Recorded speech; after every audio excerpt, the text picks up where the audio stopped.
Қандай жарқын мұғалімнің қабағы, мейірім төге айналаға қарады. Жас жүрекке жылы тиіп әр сөзі, өтіп жатыр бейбітшілік сабағы. Жақынына балап әрбір баланы, бірте-бірте баурап бәрін барады.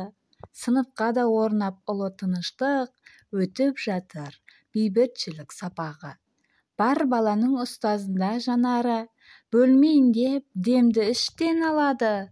Ойды өсіріп, билеп барлық сананы, өтіп жатыр бейбітшілік сабағы. Шарлап, ұшып бейбіт, бейхан даланы, бақыт құсы көкке қанат қағады. Тыныштық пен ынтымақты жыр етіп, өтіп жатыр бейбітшілік сабағы. Достар, менің каналыма тіркеліп пікір жазуды ұмытпаңыздар. Және де осы видеомен достарыңызбен бөлісе кетіңіздер.